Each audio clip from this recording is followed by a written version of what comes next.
Hi, what's up everybody? Welcome back to my video channel.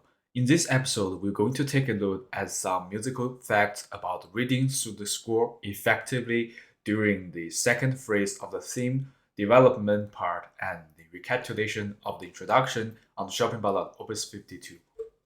If you guys watched the previous video, you probably know that the second episode was going to talk about, and do not miss some musical elements reading on the first part. That would be great. Now let's begin. Starting from measure 84, this here is the second theme, which similar to the Chopin Ballade Opus 38, the first theme, as I mentioned earlier on the first video. This part it has a modulation from F minor to B flat major, and in fact it continues until measure 99 and stay as the B flat major all the time without any key signature changes. Something special about this part is that on the second line, you can see there is a small difference between the E flat notes with the bass on the left hand. It shows the function of the second and the fourth interval. In fact, they are twice the times, but they are completely different. Measure 91 has a small pause on the main melody, so try to use the inside voices. Highlight inside voices as you can and do a diminuendo. On the end of the measure 96, it has a long note for G and E flat with the ritornello on the top. Do keep in mind that do not play this note too long, otherwise the audience will thought it will stop at this one. In fact, you have to complete the whole phrase until the end of the measure 98. So this part you should pay attention to the tempo. Alright, moving to the development part. In this part, you will probably have another hard time to read throughout the score because there are so many demanding techniques in this part. At this point, we have a lot of things to do in this part. I will also divide this part into 3 different subdivisions for easier understanding in this development part. First off, if you look at the score and do a general analysis, you will find that it has 2 different kinds of keys. One is G minor and another is being A minor. These are the temporary keys that occurred on this first part, as I showed you on this picture. The reason why I get separated for 3 parts because of the different techniques and the emotions performances.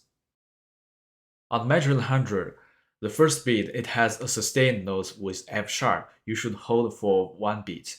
The other 3 of 16 notes should be played each consecutively for F sharp, E flat, D, and F sharp on the octave higher. This will lead to the hindrance of the later progression of the fingerings 1, 2, 3, 5 on C natural, D natural, F sharp, and C natural on 1 octave higher. Also, you will have the trouble when practicing with the small hands on this part because you need to be legato all the time for this one and do a crescendo until the top A. Well, this arpeggio shows the dominant function of broken 7th chord in G minor. Moving to the next 2 measures, you probably have a hard time reading the score and learn to practice with the right hand all the time because there is very difficult techniques. In fact, there are broken 6 and a solid 6 intervals throughout this part. As I noted down with 2 plus 1, that means 2 separate 6 and 1 solid 6 together and repeat 5 times in row. Many people are worried about the fingerings for this part.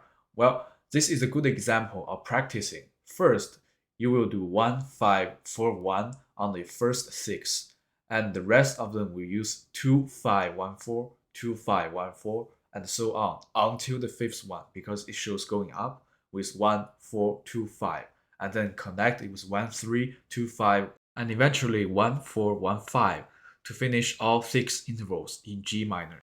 Also pay attention to the third beat because there is 30 to 30-second rest with the 30-second notes with B flat and G. So pay attention to the rhythm for after playing the left hand F sharp and then you will go on the right hand. After that, the dark green circle shows the chromatic scale going down to E. The same technique appears again with the sustained notes, fingerings, broken 6 and solid 6 intervals, And also the A minor is only have the G sharp of the black key, so the fingering is not as hard as the G minor. There is also a small difference in the end part of the A minor because there is one 8th note and one 16th note instead of the 32nd notes on the end of the G minor part. So this is going to pay attention to the rhythm. Alright, so we're moving on to the second phrase of the development. This here is G minor and F minor, and finally goes to the A flat major and stay at a long time for this part. The right hand mostly contains the 6th, sometimes with the 4th and 6th.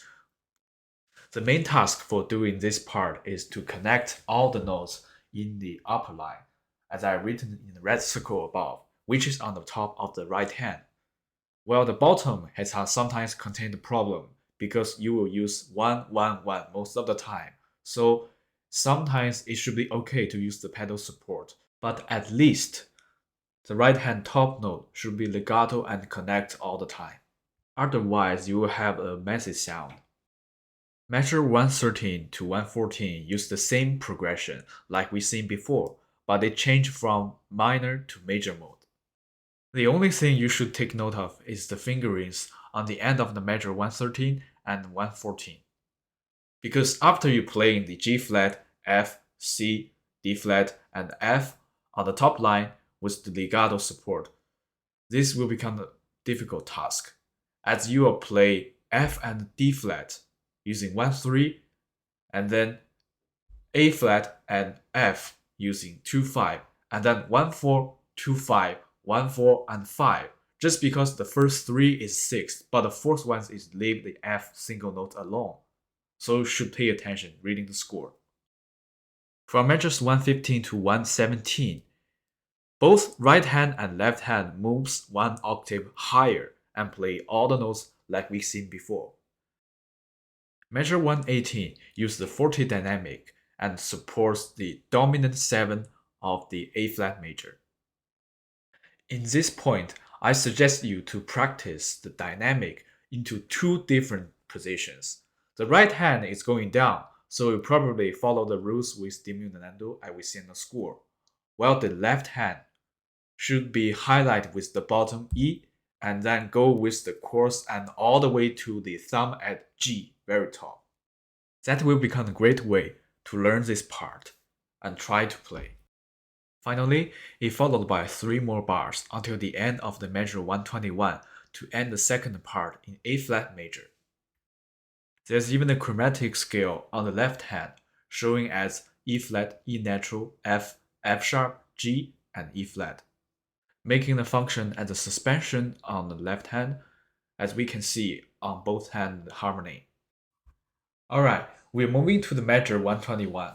This is the third part of the development and also one of the hardest part you will ever read and practice in this piece.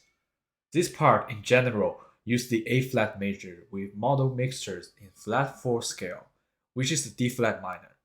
Throughout the score, we can see B double flat, F flat, and G flat.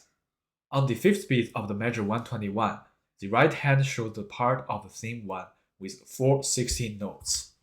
The same thing can also be found on the left hand with the D natural, E flat, D natural, and E flat, and then another G and A flat occurred on the right hand on measure 123.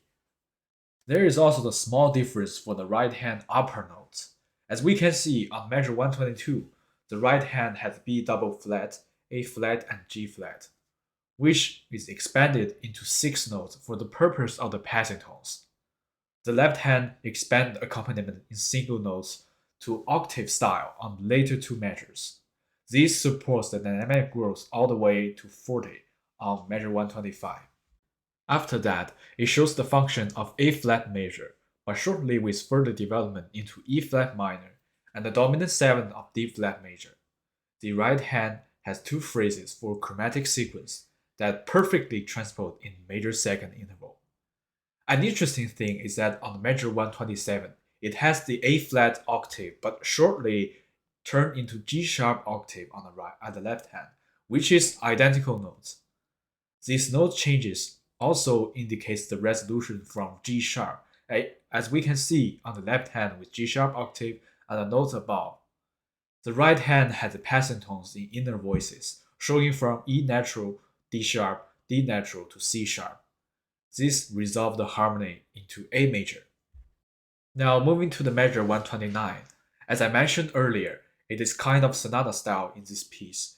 As we can see here, it starts directly copying the previous introduction theme, but in different tones, from C major to A major compared to the previous one. It repeats the same progression that we all seen before, except on measure 132. It has a progression to the F sharp minor dominant, which is C sharp major, and finally back to the normal progression to the A major. What's more interesting about this part is on measure 134. There are lots of grace notes running back and forth in A major broken chords with flat 6 F natural notes. The next section is the recapitulation of the theme 1. In this part, I will categorize into 3 different sections in general depending on the style of accompaniment and the melody line. The first section had a new type of the theme, which is called the fugue-like style theme. The reason why it is fugue-like style, because if we look close at the measure 135, the right hand starts with the theme in D minor and followed by the left hand 3 beats later, and the right hand responds again on measure 136.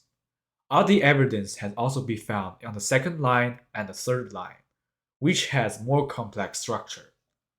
For example, the left hand starts from the fourth beat of the measure 138 and followed by the right hand inner voices and finally to the top notes of the right hand for every 3 beats passed. That's interesting. In fact, there are 3 times that the theme appears one after another, which is also called the stretto section if we recall the fugue structure. Staying on the topic of the first section, if you look at the start point of the A note, we will find that it had changed to D minor, which is very obvious to find the tonal resolution, like the opening from C major turned into F minor. Yeah, this is kind 5-1 progression, which is called the tonal resolution. This style ends in measure 146 and continues the progression in the regular nocturne-like style until the measure 151 that ends in B flat minor and back to the F minor. The last section is also have a great difficulty to practice with the rhythm and the melody line fingerings. Due to the complexity of this part throughout reading the score, I will put this one into the next episode. Alright, so these are the things that I want to share in this episode of the piece. And don't forget to look forward to the final episode, which is very interesting and the hardest part of the whole piece. Everyone give the thumbs up, like, comment, share, and subscribe. Bye for now.